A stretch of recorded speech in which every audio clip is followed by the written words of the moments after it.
चंद रोज कबल एक news channel ने जलालपुर बटिया पुलिस के टार्चर सेल बारे एक खबर ब्रेक की कि एक त्याती को आज़ाद करवाने की। हमने इस सिलसिले में तहकीकात की तो पता चला कि टार्चर सेल का कोई वजूद ही नहीं, बल्कि मुलजम ने अपना जुर्म छिपाने के लिए पुलिस पर इल्जाम लगाया है। फिर हमने आज़ाद होने वाले देहाती के गांव गए, पता चला कि वो गांव छोड़कर कहीं दूर जा चुका है।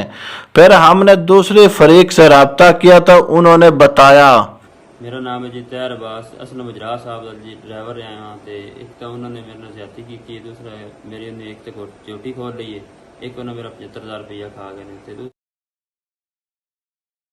दिन पहले मीडिया ते खबर आई थी तैयार अब्बास शेख ने दिती है कि मेरे नाल बड़ा जुल्म होया है तो मेरी तनख्वाह रही सी ते मैनू थाने वालियां भी मारिया है।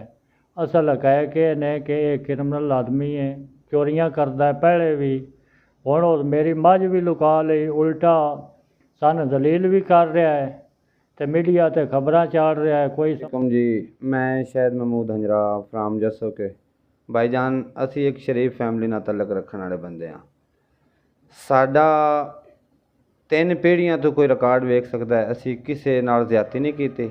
असी एक बंदा मुलाजम रखा सी, तैयार अब्बास उसका नाम सी, जिन्हें साडी ट्रैक्टर ते ड्राइवरी करता सी। उदों वापसी आके सीजन तो वापसी आके उन्हें साडे ट्रैक्टर की बैटरी भी उतारी है। ट्रैक्टर की बैटरी तो बाद साडी रास भैंस एक मझ साडी चोरी की है। सरकारी खोजी लिया के असी जनाब खुरा कढ़ाया, निशानदेही इहदे घर की हुई है। असी इन्हां आके घर आख्या भाई साडे नाल कोई पंचायती फैसले वाली गल कर लै।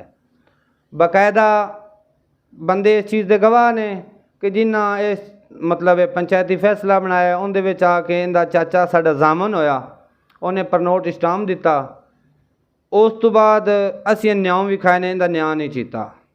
फिर जनाब मेरी बिरादरी बेस साडे कोल बंदे आए ने, उन्हें यह गल की है कि यह गरीब बंदा है, इन्हूं होर न्याय विखाओ। असी फिर इहदे तो भी गरीब बंदे न्याय विखाए ने।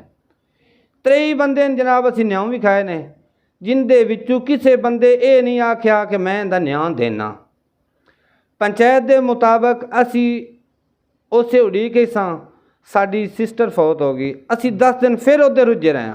फिर जनाब पंचायत रिक्वेस्ट की, उन्हें सानू मझ जी बिले च बदली थी, उन्हें सानू दिती कि तुहाडा नुकसान जिहड़ा है इहदे नाल भरपूरी हो सकती है तो ठीक है। असी जनाब वो मझ लैके घर गए हाँ। 4 तो 5 दिन बाद DPO साहब को साढ़े ते FIR हो गई है, जिंदे विच दरखास्त हुई है। उनदे च असी जाके जलालपुर मुतलका साडा थाना जलालपुर बटिया सजाद अहमद गुज्जर साहब दे हाँ पेश होए। उन्हें अगे जनाब हाज़री दी, उन्हें आख्या जी ठीक है असी तुहाडी इनक्वायरी करने। एक दफ़ा शेख साहब उत्थे गए ने, तैयार अब्बास वालद मोहम्मद रियाज, उनका वालद रियाज अहमद और उसके भाई रिश्तेदार सारे उत्थे गए ने। सजाद साहब की इनक्वायरी दे विच पहले दिन तो जो कुछ होया उन्होंने सामने सी। बहरहाल दूसरे दिन उन्होंने फिर सन डेरे की तारीख दी। असी दूसरे दिन गए हाँ, वो नहीं आए शेख साहब। तीसरे दिन गए हाँ, रियाज अहमद भी नहीं आया, उनका बेटा तैयार अब्बास भी नहीं आया। चौथे दिन भी गए हाँ, 5वें दिन भी गए हाँ। शेख साहब की कोई बिरादरी का बंदा नहीं उत्थे गया, ना शेख साहब गए ने। 20-30 बंदे असी लैके जाते हैं, जिमीदार बंदे आ, बस साडी बिस्ती बनती पई है तो असी बचीए।